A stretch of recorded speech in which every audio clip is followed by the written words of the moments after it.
간다라는 것. 물론 지금 이 시간도 우리가 예배 드리기 위해 이 자리에 나와 있고 매주 이게 주일마다 이렇게 예배를 드리고 있지만 단순히 우리가 그렇게 예배를 드린다라는 것에 우리가 하나님의 자녀로서의 정체성이 있는 것은 아니거든요. 우리의 모든 삶의 기본, 삶의 베이스가 신앙으로부터 하나님을 향한 믿음으로부터 시작되어지기 때문에 이제는 모든 것들을 대할 때 세상과는 조금 다른 방법으로 접근하게 되고 생각을 하게 되고 풀어가는 것이 우리의 생각입니다. 그래서 이 기독교 상담이 중요한 것 같아요. 왜냐하면 일반 상담과는 좀 다른, 특별히 우리는 같은 이런 공통점을 가지고 있는 사람들로서 우리 안에서 같이 공감할 수 있고 우리 안에서만 서로 수용할 수 있는 그런 이야기들이 있기 때문에 그래서 기독교 상담이 참 중요합니다. 한번 다음 페이지 넘겨주시면 오늘 먼저는 이제 기독교 상담의 개요에 대해서 먼저 설명을 드릴 거고요. 그리고 이제 실제적인 예를 가지고 어떤 식으로 이제 여러분들도 모두가 상담가가 되셔야 되는데 어떤 식으로 하는 것이 좋을지 뭐 크게 세 가지만 같이 나눔을 좀 진행을 할 거고요. 그리고 마지막으로는 한 가지 프로그램을 통해서 좀 더 구체적인 시간을 한번 가져와 보려고 합니다.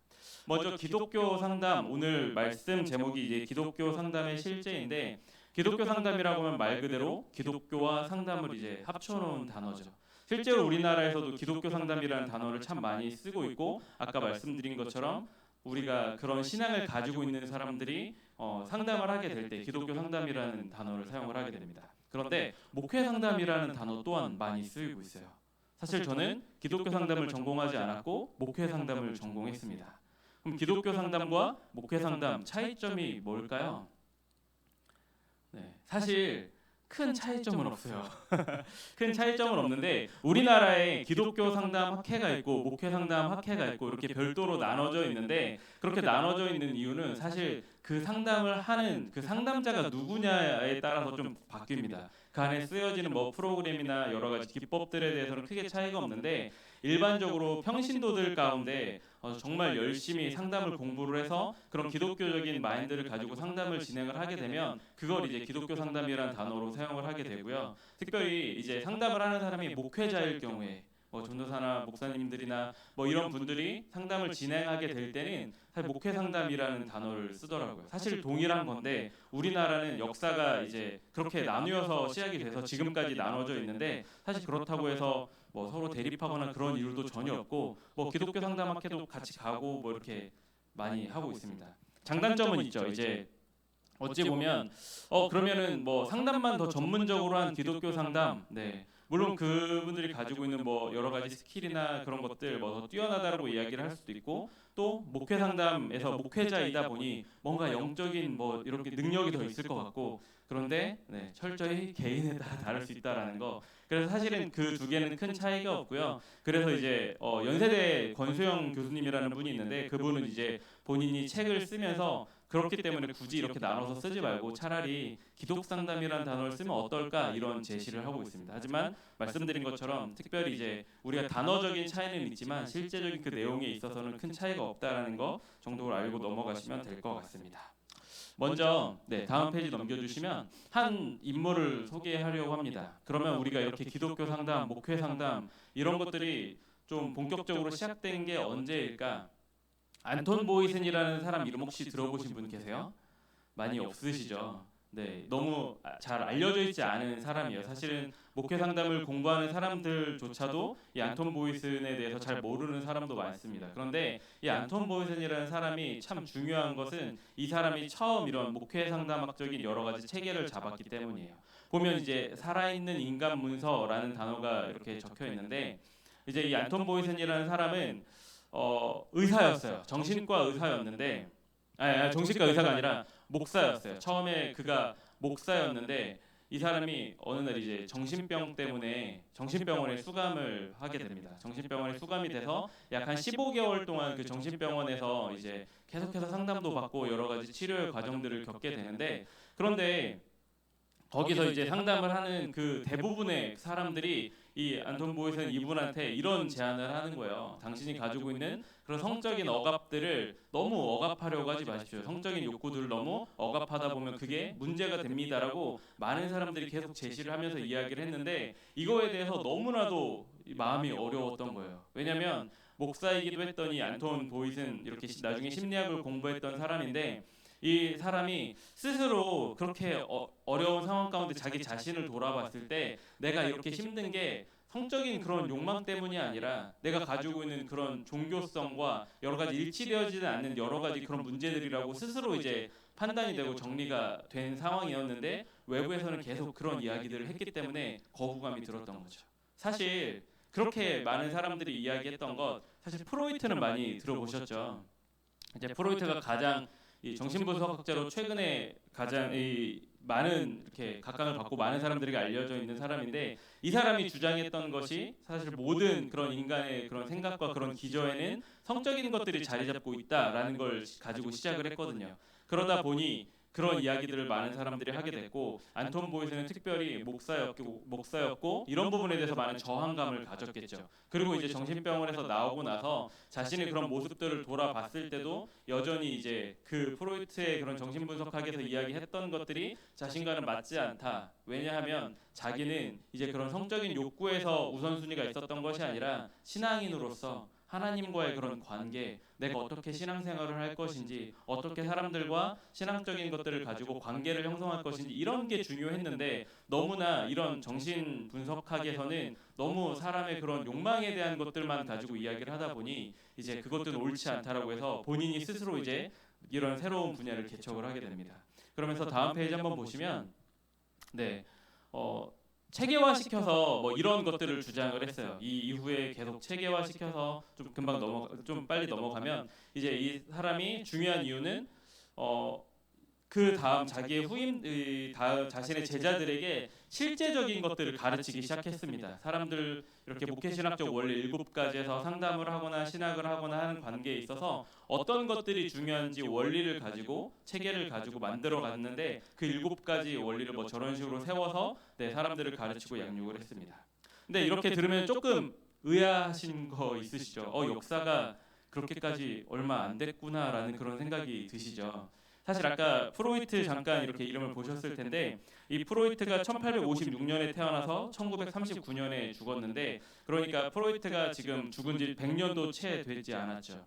그리고 우리가 지금 현재 이제 심리학, 뭐 정신분석학 이야기하는 대부분 이제 프로이트로부터 시작을 됐는데, 다시 말하면 일반적으로 말하는 그런 심리학, 지금 현대 우리가 심리학에 대해서 정의되고 우리가 모두 알고 있는 그런 것들이 사실 반영된 게 100년 정도밖에 되지 않았다라는 거예요.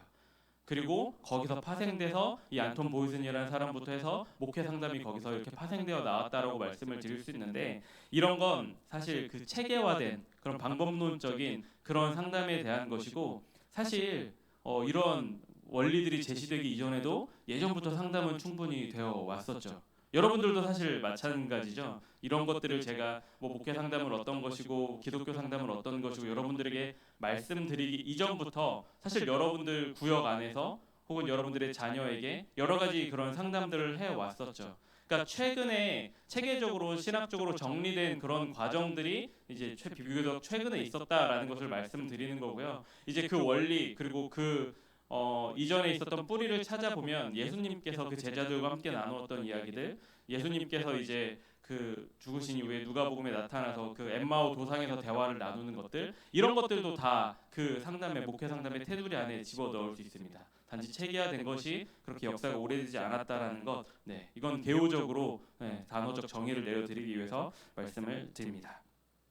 다음 페이지를 넘겨주시면, 그러면 이제 기독교 상담과 일반 상담과는 어떤 차이가 있을까요? 아까 말씀드렸던 프로이트가 있고 융이 있고 아들러가 있습니다. 잘 아시는 것처럼 프로이트는 처음으로 이제 정신분석학에 대해서 이야기를 했고, 문제는 우리가 이 프로이트라는 사람에 대해서 반감을 가지는 건 아까도 말씀드렸던 것처럼 사람이 가지고 있는 모든 심리의 기저에 성적인 욕구가 있다는 걸 기초로 모든 것을 만들었기 때문에 사실 참 많은 반감이 듭니다. 그런데 그런 반감을 우리만 가지는 건 아니에요.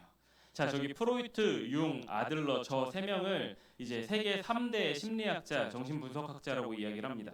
그런데 이제 저기 나오는 융이라는 사람은 이제 외할아버지가 그 당시에 바젤 교회협회 회장이었어요. 그러니까 뭐 그 스위스 바젤 지역의 총회장 정도로 이렇게 생각을 하시면 될 것 같고, 아버지는 또 목사님이셨어요. 아버지도 목사님이셨는데 또 정신 그런 심리 이쪽에 참 많은 관심을 가지고 있었던 아버지가 목사님으로 있었던 게 융입니다. 그런데 이 융이 이제 프로이트와 함께 같이 공부를 하게 돼요. 이게 본인이 공부를 하고 여러 가지 궁금한 것들을 파헤쳐가는 가운데 당시에 이제 프로이트가 워낙 영향력을 가지면서 하다 보니까 그곳에 가서 같이 참여하고 같이 많은 이론들을 공유를 하게 되는데, 문제는 이 융도 우리가 가지는 것처럼 많은 반감을 가지게 됩니다. 왜 모든 걸 성적인 걸로만 해석하려고 할까? 분명히 자신이 신앙적인 전통으로 받아온 그런 인간의 본성은 꼭 그렇지 않은 것들이 있는데, 그래서 결국은 프로이트와 갈라져 나옵니다.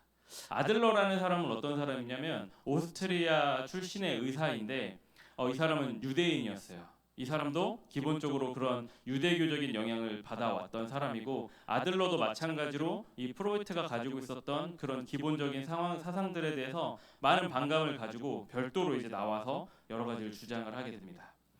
물론 이제 기독교 상담과 일반 상담 이렇게 두 가지를 적어놓으면 마치 이렇게 대치하는 것처럼 보여지는데, 사실 굳이 그렇게 대치한다라고 볼 필요는 없을 것 같고요.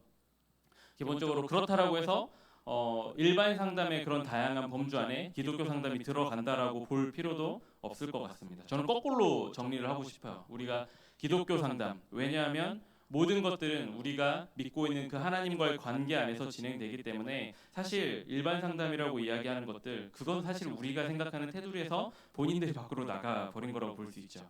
그리고 우리는 이제 기독교 상담이라는 큰 틀 안에서 일반 상담을 그 안에다 자리 잡게 하고 그것들을 이용할 필요가 있을 것 같아요. 어떤 말이냐면, 이제 프로이트가 많은 반감을 주고 있지만 그가 연구했던 모든 것들에 대해서 우리가 부정할 필요는 없거든요. 물론 그런 몇 가지들은 참 그렇지만 무의식에 대해서 그가 발견했다라는 것, 뭐 자아, 초자 우리가 많이 들어왔던 그런 여러 가지 이론들을 개발했던 것, 꿈에 대해서 해석을 하고 많은 사람들과의 관계에 대해서 정리를 내렸던 것들, 참 많은 이론들이 있는데 그 가운데 우리가 선택적으로 좋은 것들을 취해서 사용할 수 있다라는 거죠.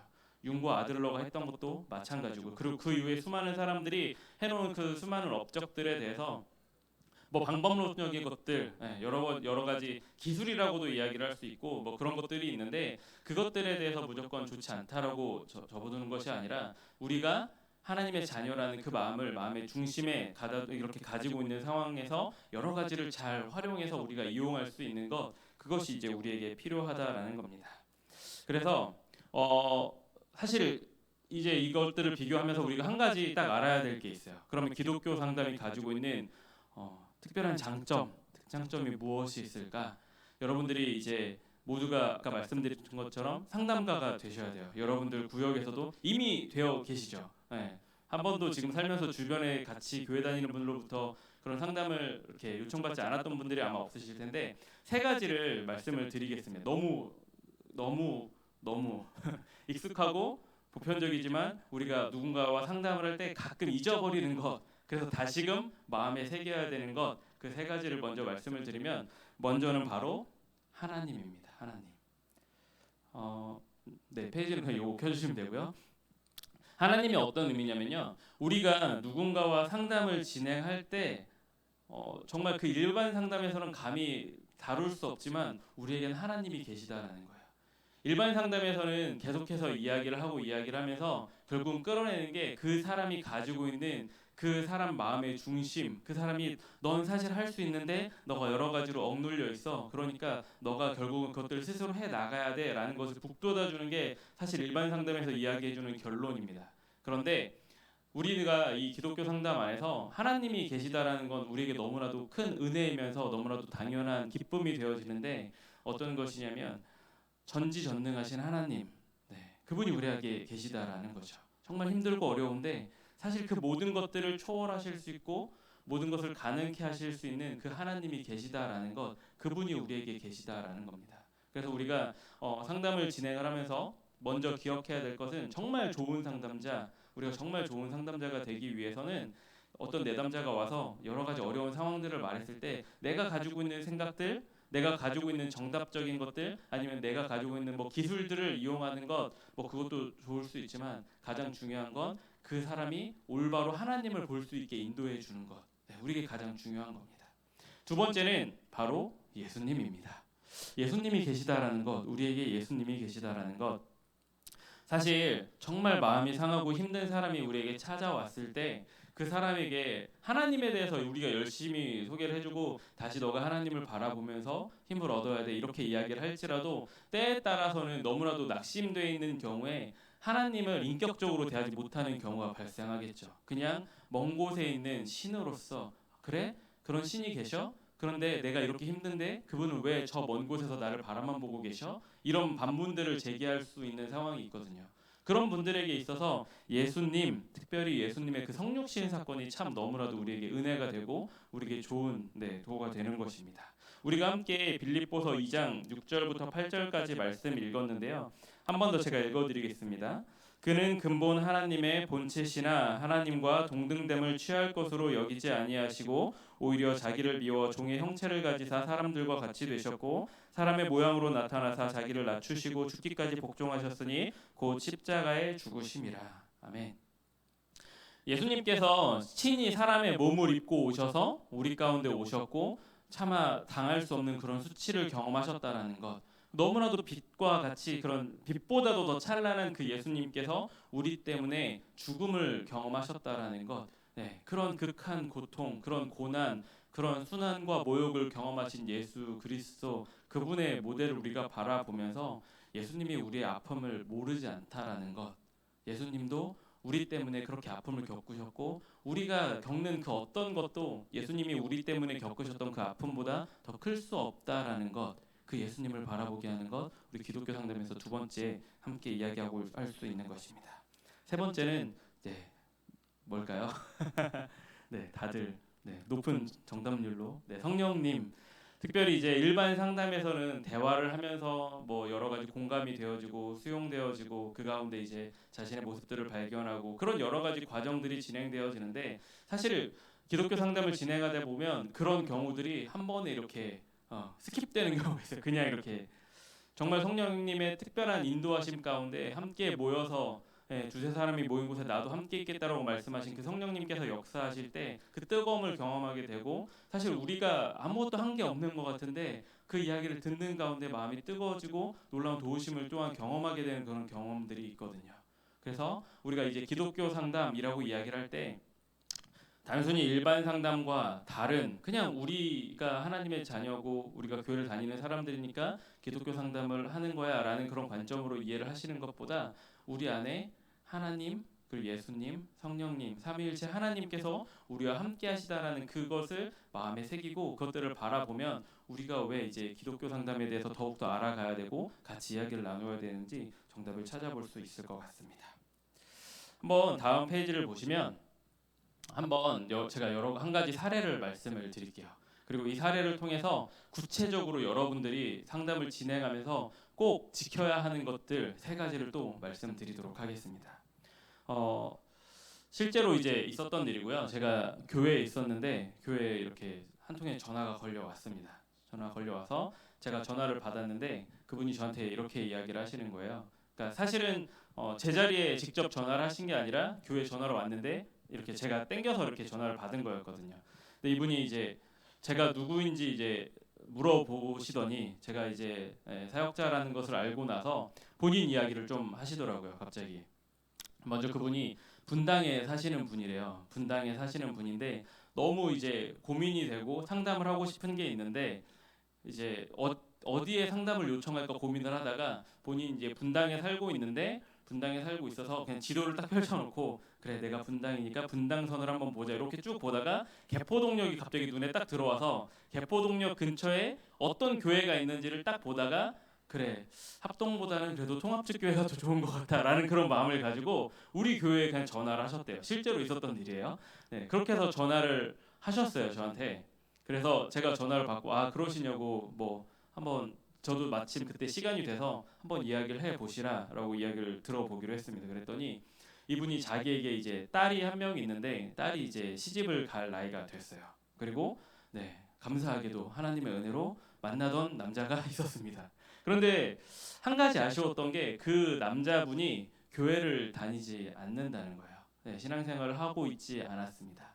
그 남자분의 부모님들은 다 신앙생활을 하고 있었는데 그 남자분은 교회를 다니지 않고 있는 상황이었고 자기의 딸은 열심히 신앙생활을 하는 그런 상황이었고, 이제 뭐 상견례도 하고 어느 정도 결혼에 대해서 날짜도 잡고 계속해서 진행이 되고 있는데 마음에 계속 너무 근심이 되는 거예요. 내가 이 딸을 그 집에 시집을 보내야 할까? 믿지 않는 그 남자에게 계속 과연 보내는 게 맞을 것인가? 이게 너무나도 고민이 됐던 거죠.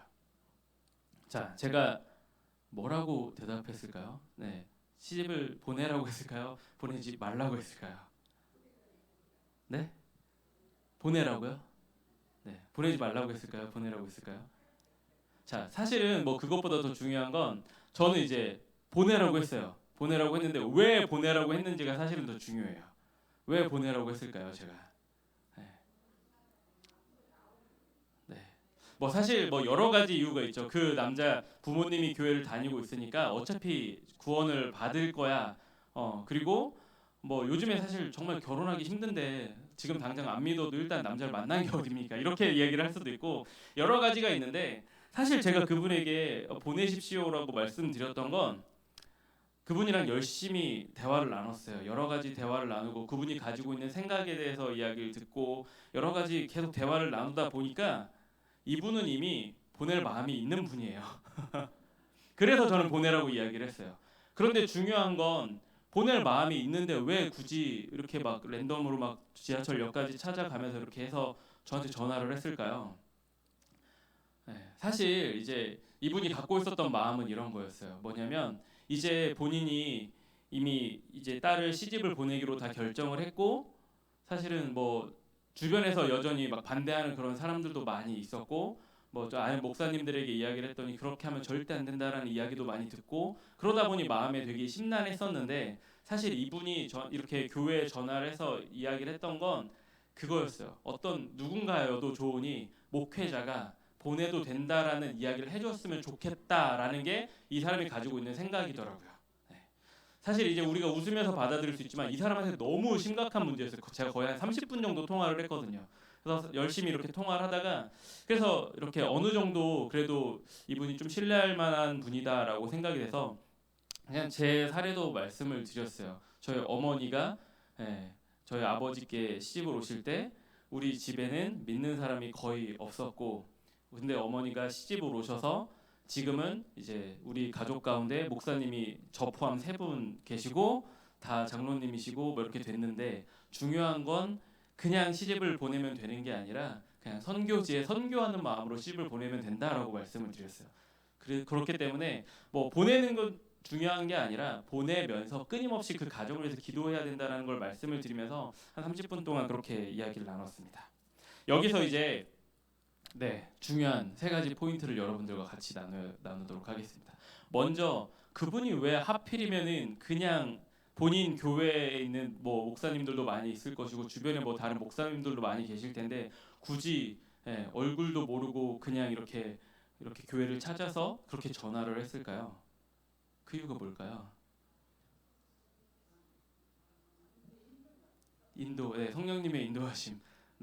저보다 더 거룩하게 대답을 해주셔서 사실 물론 여러 가지 이유가 있겠지만 가장 큰 건 비밀 보장이죠. 비밀 보장.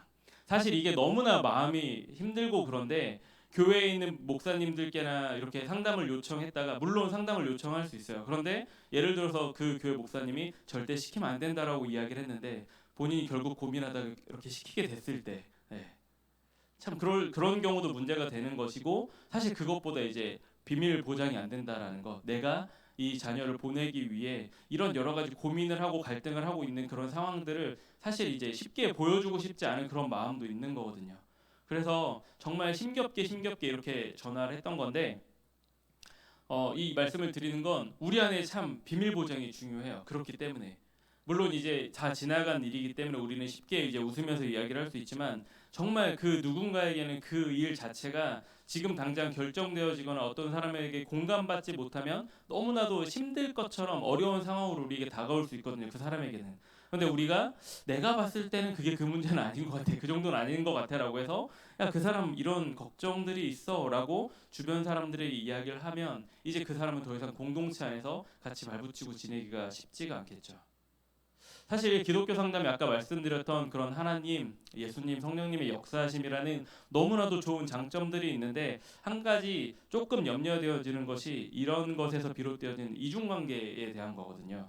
그래서 사실은 여러분들 가운데도 아마 그런 분들이 있을 거예요. 정말 상담하고 싶고 누군가의 이야기를 듣고 싶은데 그리고 왠지 그래도 다른 분들보다 뭐 교회 목사님들 아니면 옆에 있는 권사님들이 신뢰가 가서 그분에게는 이야기를 하고 싶은데 뭔가 내가 이야기를 했다가 혹시 그 소문이 새어나갈까봐 말하지 못했던 그런 경험들도 여러분들 가운데 있을 것이고, 더 넘어서 그 사람에게마저도 이야기를 하고 싶은 마음도 있지만 한편으로는 그 사람에게마저도 그런 모습을 보이기 쉽지 않는 그런 모습들이 분명히 존재할 수 있거든요. 그래서 어떤 상담을 여러분들이 요청을 받았거나 진행할 때 가장 중요한 것, 비밀 보장이라는 것. 그런데 참 교회라는 곳은 좋은 일들은 소문이 잘 안 나는데 안 좋은 일이 이렇게 소문이 더 잘 나는 것 같아요. 그래서 여러분들이 꼭 기억해 주셔야 된다는 것. 제가 청년부를 맡고 있다 보니까 가끔 이제 청년부 안에서 교제하는 친구들이 이렇게 생길 때가 있어요. 뭐 형제 자매가. 근데 어떤 날 이렇게 누가 쪼르르 달려와서 저한테 알려준 거예요. 목사님, 그때 걔랑 걔네 헤어졌대요. 이런 얘기를 해주는 아이들이 있어요. 좀 깜짝 놀라죠. 왜 깜짝 놀랄까요? 걔네가 사귄다라는 얘기도 못 들었어요. 그런데 헤어졌다라는 얘기는 막 와서 하는 경우가 있어요. 네. 어떤 말씀, 물론 이건 이제 재밌게 이야기를 하는 거지만 사실 청년들에게는 재밌는 문제는 아니거든요. 청년들에게는 그들의 삶이 걸린 문제거든요. 그래서 여러분들이 이제 여러분들 스스로 어떤 그런 사안의 경중이나 이런 것들을 판단하지 마시고, 혹시 누군가가 여러분들에게 어려운 것들에 대해서 좀 요청을 하시거나 이러면 충분히 기도해 주시고 들어주시고 하되 가급적 비밀을 지켜주셔야 된다는 것, 여러분들이 먼저 생각을 하셔야 됩니다. 그리고 두 번째로 필요한 것은 충분히 들어주고 공감하는 겁니다. 사실 이제 우리가 상담을 진행하다 보면 우리가 듣고 공감해 주는 것보다 주로 판단하는 위치에 있을 때가 많아요. 야, 너 거기서 너가 잘못했네. 네, 너가 거기서 그렇게 했으면 안 되지. 거기서 결혼시키면 안 되지. 결혼시켜야지. 이렇게 판단하는 것보다 중요한 건 우리가 충분히 들어주는 거예요. 요즘에 공익 광고에도 나오더라고요. 듣기가 문제라고 그 동백꽃 나왔던 그 아가가 나와서 열심히 이렇게 이야기를 하는데, 충분히 들어주고 그 사람이 가지고 있는 그런 정서에 같이 공감해 주는 것이 또한 두 번째로 중요합니다. 그 마음에 대해서 사실 때에 따라서는 내가 그 상황이 100% 되지 않아서 100% 그렇게 이해가 되지 않을 수도 있지만, 가급적 그 상황이라면 내가 그 상황에 있다면 어떤 마음을 가질까라는 그런 생각을 가지고 같이 공감해 주는 것. 사실 애초에 여러분들에게 그런 이야기를 털어놓는 것은 여러분들에 대한 그런 신뢰가 있고 여러분들에게 공감을 받고 싶고 여러분들에게 수용되고 싶다라는 의미거든요. 특별히 세상에선 말할 수 없지만 특별히 같은 신앙 공동체 안에 있기 때문에 하나님을 바라볼 수 있기 때문에 그렇게 할 수 있다라는 그런 생각을 가지고 있거든요. 그래서 두 번째로 우리가 상담하면서 실천적으로 같이 해야 될 것은 듣고 공감하는 것입니다. 네. 그리고 다음 페이지 넘겨주시면 1번, 2번과 함께 이제 3번. 네. 끊임없이 우리가 계속해서 이야기하는 것, 아까 말씀드렸던 것처럼 하나님께로 인도하는 것, 하나님께로 인도하는 것.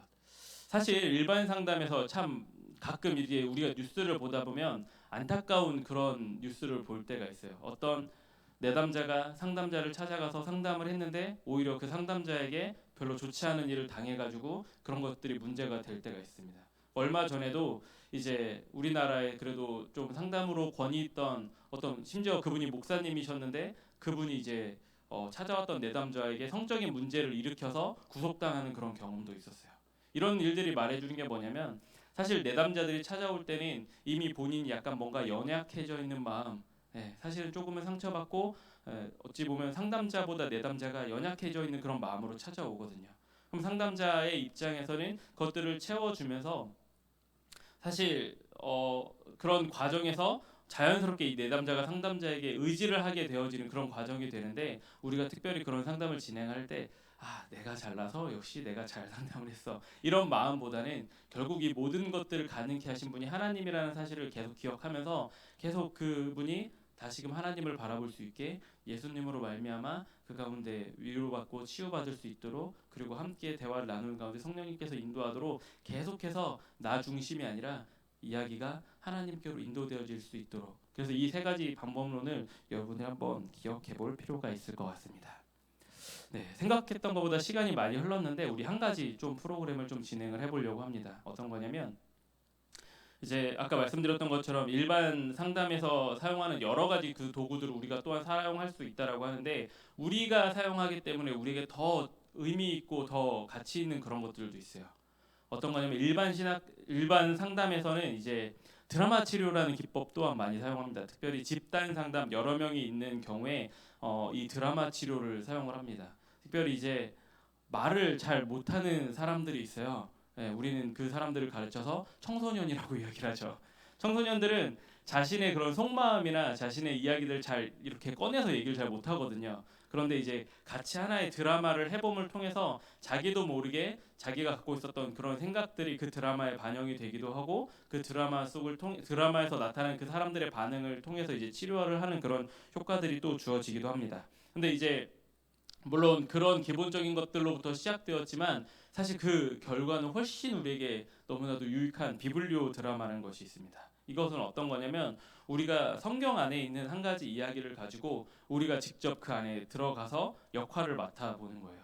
물론 사실 이제 이 비블리오 드라마를 제대로 하려면 우리가 한 3-4시간 정도 시간이 걸려요. 처음 우리가 다 같이 서로 수용할 수 있도록 관계를 형성하고, 그리고 이제 충분히 사전에 이렇게 웜업하고 각각 그 위치에 대해서 인터뷰도 진행을 해보고, 그 다음에 여러 가지 소품을 이용해서 직접 연극도 진행을 해보고, 그 과정에서 나타나는 각자 자신의 그런 심리적인 작용들 뭐 이런 것들을 같이 바라보고, 결론적으로는 그것을 말씀으로 바탕을 하기 때문에 계속해서 그 가운데 살아 역사하시는 그 하나님의 역사하심을 맛볼 수가 있고, 그리고 또한 성경에 대해서 더더욱 알아가게 되어지는 그런 여러 가지 장점들이 있는 프로그램인데, 지금은 사실 이렇게 시간이 많지 않기 때문에 한번 제가 말씀을 읽어드리는 동안 우리 이소영 목사님께서 종이를 나눠드릴 거예요. 거기다가 여러분들이 한번 잠깐 인터뷰 내용을 한두 가지 적는 정도만 우리 해보도록 하겠습니다.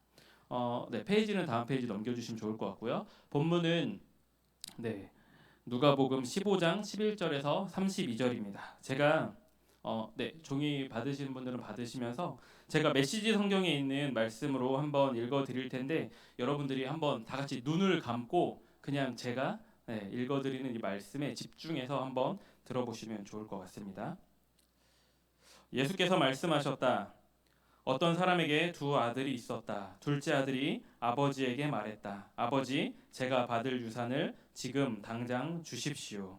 아버지는 재산을 두 아들의 몫으로 나누었다. 얼마 지나지 않아 둘째 아들은 짐을 싸서 먼 나라로 떠났다. 거기서 그는 제멋대로 방탕하게 살면서 가지고 있던 재산을 다 날려버렸다. 돈이 다 떨어졌다. 그때 그 나라 전역에 심한 기근이 들었고 그는 구차한 형편에 처하게 되었다. 그는 그 나라에 사는 한 사람에게 일감을 얻어 들판에 나가 돼지치는 일을 하게 되었다. 그는 배가 너무 고파서 돼지 구정물 속에 옥수수 속대라도 먹고 싶었지만 그것마저 주는 사람이 없었다. 그제야 정신을 차린 그가 말했다. 내 아버지 밑에서 일하는 일꾼들도 식탁에 앉아 하루 세 끼를 먹는데 나는 여기서 굶어 죽는구나. 아버지께 돌아가야겠다. 가서 아버지, 제가 하나님께 죄를 짓고 아버지 앞에 죄를 지었습니다. 저는 아버지의 아들이라 불릴 자격도 없으니 저를 품꾼으로 받아 주십시오 하고 말씀드리자. 그는 바로 일어나서 아버지가 있는 집으로 갔다. 그가 아직 멀리 있는데 아버지가 그를 보았다. 아버지는 뛰는 가슴으로 달려나가 아들을 끌어안고 입을 맞추었다. 아들이 말했다. 아버지, 저는 하나님께 죄를 짓고 아버지 앞에 죄를 지었습니다. 저는 다시 아버지의 아들이라 불릴 자격이 없습니다. 그러나 아버지는 그의 말을 듣지 않았다. 아버지는 종들을 불렀다. 어서 깨끗한 옷 한 벌을 가져다가 이 아들에게 입혀라. 손가락에 집안 반지를 끼우고 발에 신발을 신겨라. 그리고 좋은 사로로 키운 암소를 잡아다가 구워라. 잔치를 벌여야겠다. 흥겹게 즐겨야겠다. 내 아들이 여기 있다. 죽은 줄 알았는데 이렇게 살아있다. 잃어버린 줄 알았는데 이렇게 찾았다. 그들은 흥겹게 즐기기 시작했다. 이제 다 눈을 떠주셔도 좋고요. 자, 제가 여러분들에게 미션을 드리도록 하겠습니다. 먼저는 여러분들이 그 아들의 입장이 되어 볼 건데요. 여러분들이 그 집을 나간 둘째 아들이 되는 겁니다. 그런데 어떤 내용을 적냐면, 자, 여러분들이 이제 마음에 가출을 하기로 결심을 했어요.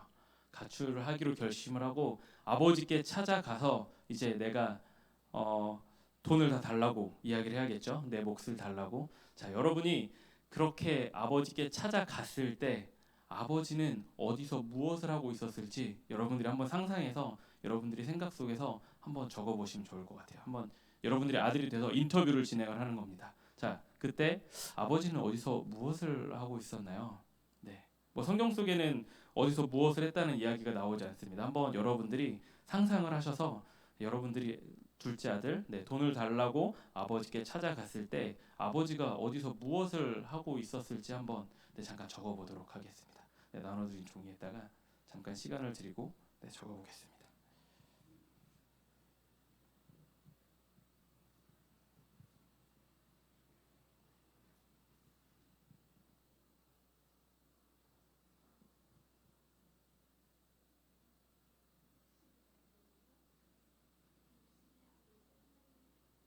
아니요, 말씀에 그냥 이 말씀 돌아온 탕자 이야기에서 내가 둘째 아들의 입장이 됐고 아버지께 찾아가서 돈을 달라고 할 때 아버지는 어디서 무엇을 하고 계셨을까요?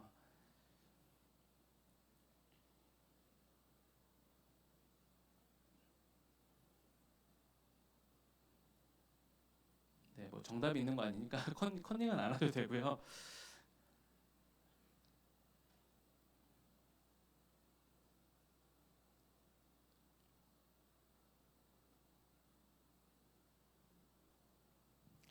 자, 다 되신 분들은 두 번째로 이제 형의 입장이 한번 돼볼게요. 형의 입장이 돼서 어떤 시간으로 가냐면 이 돌아오지 않는 이 내 동생, 이 내 동생이라고 말하고도 싶지 않고 동생 녀석이라고 말하고 싶은 그 동생 돌아오지 않고 있는데 하염없이 기다리고 있는 아버지의 모습을 바라볼 때 나의 생각은 어떠한지 여러분들이 형이 되어서 계속해서 얘는 아버지 재산을 절반이나 가지고 도망가 버렸는데 오지도 않는데 그런데 이 아버지는 계속해서 기다리고 있고 그 아버지를 보는 여러분들의 마음 어떨지 한번 적어 보시도록 하겠습니다.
그리고 다 적으신 분은 마지막으로 이제 이 뒤에 이야기 잘 아시죠? 아들이 와서 이제 둘째 아들이 돌아와서 너무나 기쁜 그 아버지의 역할이 되어 보실 건데 특별히 너무나도 기쁜데 그 상황에 이제 첫째 아들이 와서 따지는 그런 상황이에요.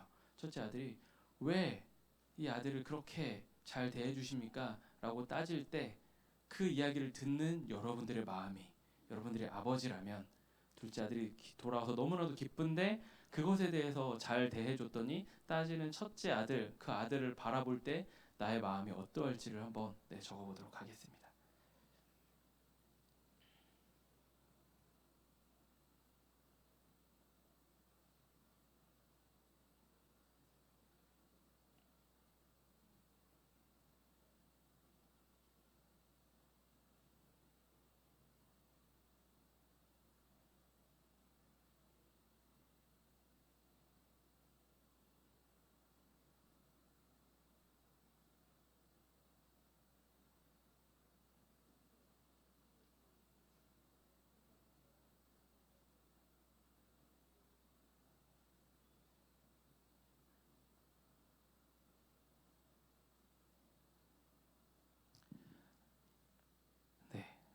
혹시 우리 첫 번째 적었던 거 혹시 발표해 주실 수 있는 분 계세요?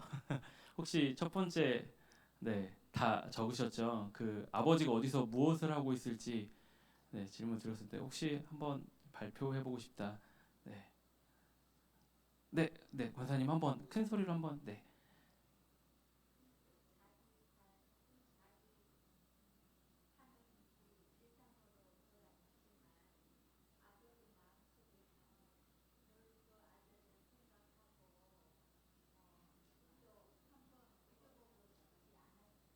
네, 한번 아, 네. 삼 번 대답해 주신 건가요?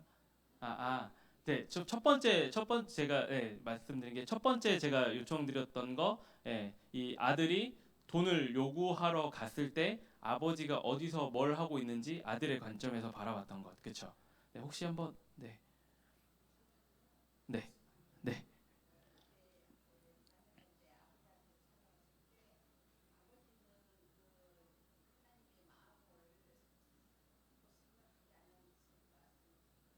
네, 혹시 네, 하나님의 마음으로 품고 생각했다. 네,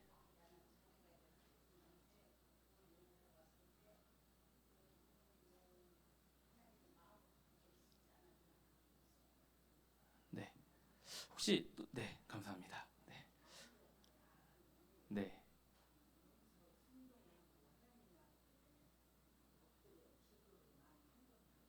네. 제가 결론으로 이야기를 해야 될 것들을 네, 권사님들이 앞에서 이야기를 해주셔서 사실 한번 여러분들이 적으신 거 보면 사실 이제 이 비블리오 드라마가 가장 적합한 건 네, 실제로 가출한 청소년 그리고 가출한 청소년을 대하는 부모님 뭐 그런 입장에서 하면 가장 좋은데 사실 여기서 이제 무의식 중에 우리가 생각하고 있는 것들을 거기에 반영을 하게 되거든요. 물론 이제 먼저 좀 조심해야 될 것들은 사실 아까 우리가 안톤 보이슨이 말했던 것 중에 살아있는 인간 문서라는 단어 있었잖아요. 사실은 우리가 어떠한 결과만 가지고 그 모든 걸 우리가 범주 안에 넣고 판단하고 결론을 내릴 수가 없어서 이제 사실 우리가 심리학이 좀 조심스러운 게 그런 거거든요. MBTI를 하면 16가지 그 결과가 나오는데 그 16가지로 우리를 다 묶어 놓을 수는 사실 없는데 그런 경향성들이 있다라는 거 그런 부분들이 있어서 우리가 그래서 같이 이야기를 하면서 좀 더 많은 것들을 나누려고 했었고요. 그리고 이제 사실 이게 참 단편적이죠. 너무나 단편적이고 지금 너무 잠깐 시간을 들여서 한 거기 때문에 이것들이 모든 걸 담아낼 수가 없습니다. 그런데 일단 몇 가지 해석적인 이야기를 들으면 이제 그 아버지가 무엇을 했을까? 왜냐면 나는 이제 나의 입장에서는 각자의 입장에서는 이제 어쨌든 그것이 잘된 선택인지 잘못된 선택인지 중요한 게 아니라 난 나의 결정을 했거든요. 그것들을 요구하러 갔을 때 아버지의 그런 모습, 어떠한 모습일까? 그러니까 그런 모습들에 대해서 사실 우리가 진짜 우리 아버지에 대해서 생각하는 그런 이미지에 대해서도 떠올려 볼 수 있고요. 여러 가지 이제 것들을 해석하는 그런 방법적인 것들을 말씀을 드리면 진짜 우리 아버지의 모습 내가 평소에 아버지에 대해서 어떻게 생각했었나 누군가는 사실 아버지에 대한 피해의식이 너무 많은 사람들은 거기에 막 이렇게 적는 분들도 있어요. 형과 같이 둘이 어울려서 재밌게 TV를 보고 계시다. 약간 이런 내용을 적는 분들은 사실 자기도 모르는 사이에 그냥 아버지가 뭘 하고 있을까 사실 그거는 그 상황 자체가 주는 것보다 아버지는 왠지 그 시간에도 나 말고 다른 누구와 어울려 있을 거야. 내가 조금 더 아버지에게 소외당한다고 여겨지거나 아버지에게 좀 어렵게 느껴지는 것. 아니면 아버지는 내가 찾아갔더니 나를 위해서 열심히 기도를 하고 계셨을 거야. 내가 이렇게 나쁜 생각을 갖고 있다라는 것도 생각하지 않고 아버지는 열심히 말씀을 보면서 기도하고 계셨을 거야.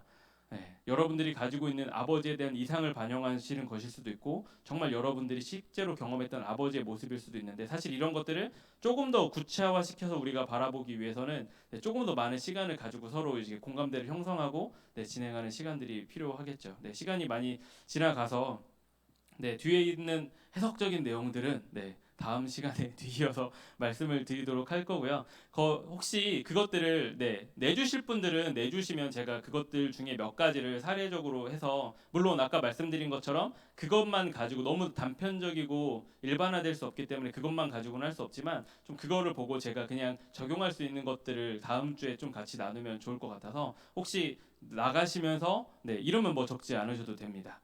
이를 나가시면서 제출해 주셔도 되고, 아니면 그냥 이건 나만 간직하고 싶다 하시는 분들은 가져가셔도 좋을 것 같습니다. 다음 주에는 이제 이거 가지고 분석하는 걸 한번 해보고, 이 외에 개인이 우리가 신앙생활을 하면서 잘못됐다라고 말하기보다는 우리 특별히 한국 사회 안에서 우리가 가지고 있는 여러 가지 그런 정서들을 가지고 그걸 살펴보면서 그것들을 신앙 안에서 어떻게 풀어낼 수 있을지, 그것에 대해서 좀 이야기를 나눠보도록 하겠습니다.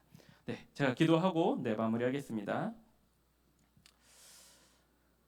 사랑의 하나님, 참으로 감사합니다. 오늘 이 시간 함께 기독교 상담의 실제에 대한 이야기를 나누었습니다. 무엇보다 두 가지를 마음에 새기기를 원합니다. 우리 하나님, 그분만을 바라보는 것이 우리의 모든 삶에 있어서 가장 중심인 것을 다시금 우리가 생각하길 원합니다. 아버지 하나님, 때에 따라서 우리가 누군가에게 상담자가 되어질 때 하나님, 예수 그리스도, 성령 하나님의 역사하심을 그 가운데 발견하게 하여 주시고, 특별히 아버지 하나님, 하나님께서 주시는 사랑의 마음으로 그들을 바라보되 우리가 철저히 그들에게 듣고 수용해주며 같이 아파하되 비밀을 잘 지켜주며 오직 하나님만을 다시금 바라볼 수 있도록 잘 인도하는 상담자가 될 수 있도록 우리 모두를 사용하여 주시옵소서. 하나님, 부족한 종의 입술로 이 시간 함께 말씀을 전하였습니다. 아버지 하나님, 이것들이 부족하게 여겨질지라도 그 가운데 꼭 필요한 것들이 잘 적용되어서 듣는 모든 이들 가운데 하나님께서 일하심들을 더욱더 긍정적인 방향으로 바라볼 수 있도록 주님께서 역사하여 주시옵소서.